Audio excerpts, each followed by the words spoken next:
الرحمن الرحيم، والصلاة والسلام على أشرف المرسلين سيدنا محمد صلى الله عليه وسلم وعلى آله وصحبه أجمعين. أما بعد، النهارده هنتكلم فيديو جديد على قناة وديني على اليوتيوب.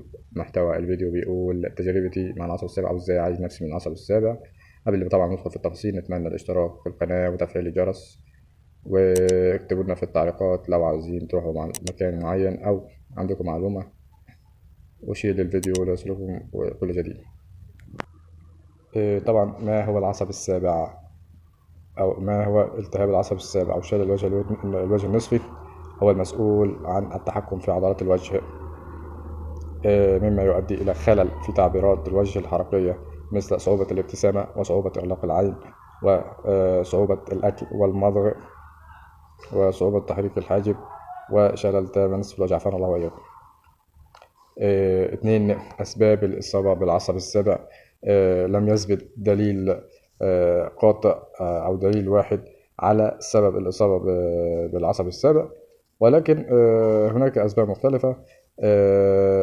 أول حاجة صدمة، أسباب مرشحة يعني صدمة أو خبطة في الرأس في مركز العصب الجمجمة، حزن شديد غالبا ما يصاب به كبار السن بسبب فقدان عزيز عليهم أو عدم مقدرتهم. التعرض لدرجة حرارة مختلفة من بارد إلى ساخن أو العكس في وقت قصير. أيضا التعرض لهواء مباشر ومستمر، مثل شباك بتاع ميكروباص تعرض لمثلا مسافات طويلة، فبيعمل شلل في ارتخاء العصب السابع. ثلاثة خطوات علاج من العصب السابع. عند الشعور باعوجاج الفك وعدم غلق العين، أو اذهب فورا إلى طبيب مخ وأعصاب في منطقة خاصة بك. سيشخص حالتك وسأعطيك 3 أنواع من العلاج. أول حاجة حقن أعصاب أو برشام أعصاب لجو الأعصاب. تاني حاجة حقن كورتيزون وبرشام كورتيزون. مهم جدا إن احنا ناخد بالنا حقن كورتيزون وبرشام كورتيزون بيتاخد جرعات معينة، يعني مثلا بتبتدي مثلا حقنة، بعد كده حقنة كل يومين، بعد كده حقنة كل 3 أيام، وهكذا. يعني موضوع مش بيتم التركيز عليه. اسمع كلام الدكتور، شوف هيقول لك ايه. بتاخده بنظام تسلسلي، هبوط ونزول، نظام معين كورتيزون، يعني علشان ما يكونش ليه مضاعفات اخرى. 3 قطرة للعين علشان العين هتفضل مفتوحة عرضة للاضطراب والدخانة، فتاخد قطرة. ممكن تاخد كمان حماية للعين. آخر حاجة سيتم تحويلك إلى دكتور العلاج الطبيعي لعمل جلسات علاج طبيعي. طبعا سيكون دكتور العلاج الطبيعي بعمل جلسات تدليكات الوجه والأعصاب، وزي جلسات كهرباء وجلسات فوطة سخنة وكم حاجة كده. بعد الجلسات بتبتدي بالأول 3 جلسات في الأسبوع، تبتدي تقل على حسب درجة شفائك من المرض. آخر حاجة تابع الحالة الصحية مع دكتور العلاج الطبيعي. نصائح القناة لمتابعة بخصوص الوقاية من العصب السابع. طبعا هذا المرض هو ابتلاء من الله سبحانه وتعالى، مثل أي مرض، فلا داعي للخوف أو الجزع. عليك بالصبر والدعاء والتقرب إلى الله سبحانه وتعالى. اعلم جيدا أن الشفاء بيد الله أولا، ثم الاهتمام بالمرض ومتابعة الحالة الصحية وعدم التكاسل أو التقليل من هذا المرض. طبعا مدة هذا العلاج هذا المرض تتراوح ما بين من 3 ل6 شهور تقريبا.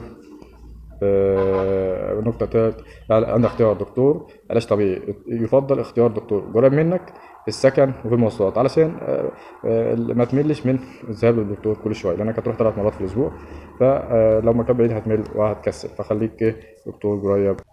التزم بمواعيد الجلسات في الأسبوع. التزم في العلاج علشان ربنا يكتبك الشفاء بأسرع وقت. اقرأ وتعلم على اليوتيوب وعلى جميع المواقع التواصل ازاي التعامل وازاي الشفاء من المرض والمفروض تعمله. ممكن تلاقي معلومة برضه ما أخدتهاش، معلومة تكملها. الصبر ثم الصبر، بإذن الله سيكتب لك الشفاء ولكل مريض. كمل عملك وشغلك عادي جدا ودراستك وزي ما فيش أي مشكلة.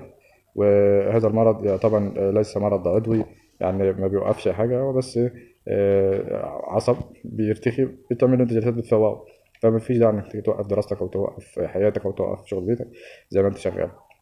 طبعا لو في حد في البيت يساعدك، مامتك، اختك، زوجتك، اخوك، ابنك، بنتك، اي حد في البيت يعمل لك التمارين والتدريبات اللي انت هتعرفها من الدكتور او من اليوتيوب، تعملها في البيت باستمرار في الايام اللي انت مش متابع فيها مع الدكتور، يفضل ذلك يعني. لو استفدت من الفيديو اعمل لايك وكومنت لو عندك معلومة جديدة، واعمل شير للفيديو وفيد اي حد عندك لعل وعسى يكون سبب في شفاء اي حد. اشترك في القناة وفعل الجرس ليصلك كل جديد مع قناة وديني على اليوتيوب. ودعائنا لكل مريض شفاك الله وعافاك طول بإذن الله. والسلام عليكم ورحمة الله وبركاته.